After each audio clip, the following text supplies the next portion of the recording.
Too much carbon in the air is bringing us increasingly extreme weather and driving the rapid breakdown of our climate patterns. Too little carbon in our soils contributes to widespread flooding and drought and reduces the fertility and stability of our food-producing land.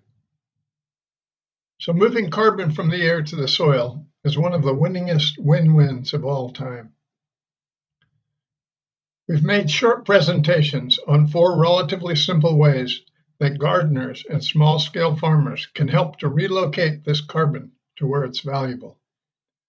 These are making compost, making hugel beds, making biochar, and growing edible cover crops. We'll start with compost, the best known of the 4. Compost uses biology to provide us with 2 important services.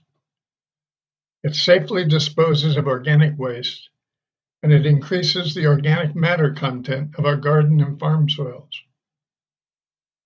About 1/4 of everything that gets thrown away in the U.S. could be composted. It costs an average of $50 a ton to dispose of this organic waste in a landfill, formerly and more accurately called a dump. Organic waste in landfills generate methane gas. Methane is roughly 30 times more potent than carbon dioxide in trapping heat and altering our climates. Especially for the home gardener, it's far better to make compost with our organic waste and to use that compost to improve our soil. Compost improves soil in several different ways. It inoculates the soil with beneficial bacteria and fungi and reduces damages from plant disease. It moderates the pH or acidity of the soil. It improves aeration and the texture of the soil. By increasing the cation exchange capacity, compost allows soil to hold more nutrients in forms that are easily used by plants. This slow and steady supply of plant nutrients is especially important in sandy and low fertility soils. And compost increases the water holding capacity of the soil. This point is especially important. Most cultivated soils have less than 3% organic matter, about 1/2 of their original level.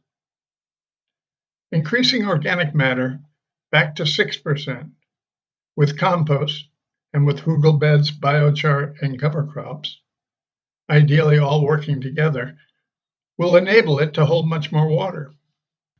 Roughly 140 gallons more for a typical 100 square foot garden bed, or about 60,000 gallons per acre. This additional water reserve in the soil can reduce the threat of both flooding and droughts. That's a lot of benefits. So how do you make compost?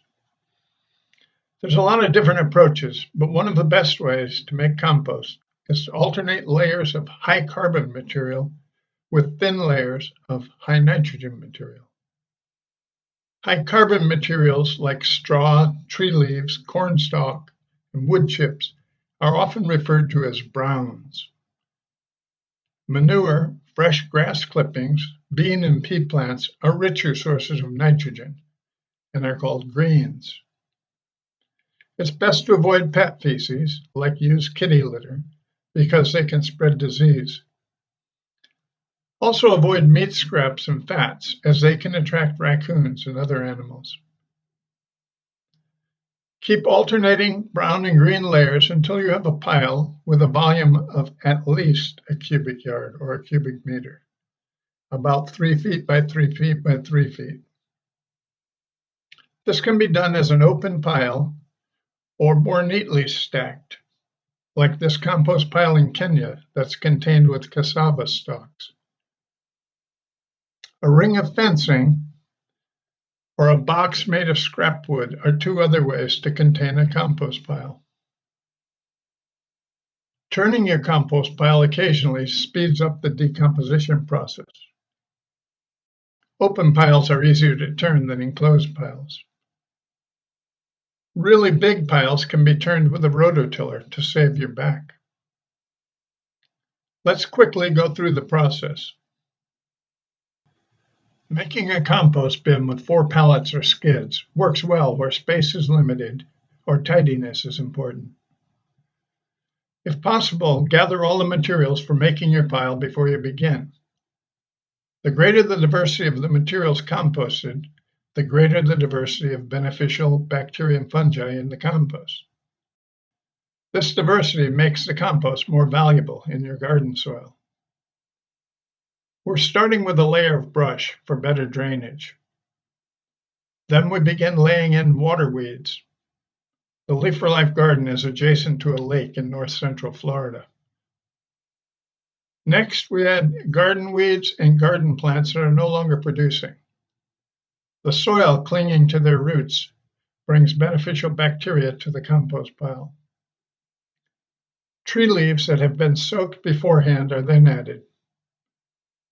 Next come layers of horse manure, more water weeds, a little garden soil, some kitchen scraps, and old hay. We add a little bit of seaweed to ensure a good supply of key trace minerals. Add the layers loosely to allow air in.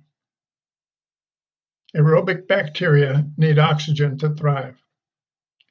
Ideally, the pile is kept about as moist as a wrung-out sponge. If the pile is too wet and doesn't contain enough air, the beneficial aerobic bacteria are replaced with anaerobic bacteria that will create foul smells and much less valuable compost for plant growth. When the pile begins spilling out the front, the 4th pallet is wired on. The rest of the pile has to be tossed in over the top. If dry weather is expected, the top of the pile can be indented a little to help catch water. During wet weather, mounding the top of the pile a bit will help it drain excess water. After 3 or 4 days, thermophilic or heat-loving bacteria will begin to rapidly decompose the organic matter, causing the center of the pile to reach a temperature of 130 to 160 degrees Fahrenheit, or about 54 to 70 degrees Celsius. 140 Fahrenheit is a high enough temperature to kill most weed seeds and pathogens.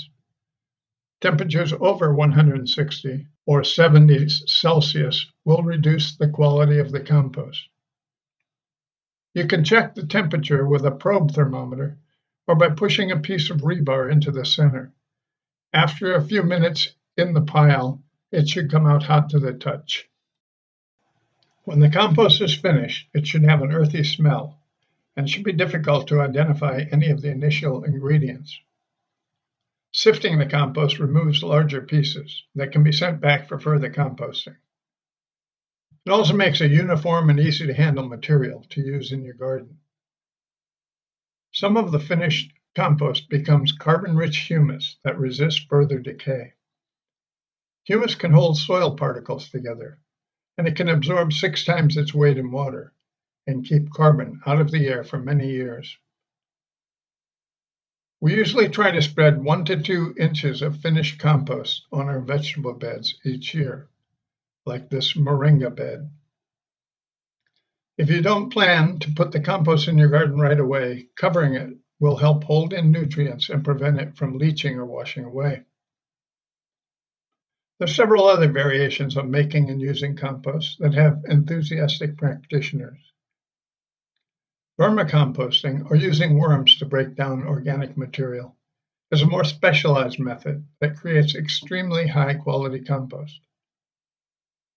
Bokashi is an anaerobically fermented compost based on rice hulls that was developed in Japan. Actively aerated compost tea is a somewhat complicated process that uses special equipment to make a potent sprayable compost. Instructions for trying all 3 of these can be found on the internet. Making compost turns waste into a valuable product. Composting can become a key piece in moving from a wasteful economy towards a more sustainable circular economy. It's an important discipline for better integrating humans into natural ecosystems. So, especially if you're a gardener, compost is your friend. Thanks for watching.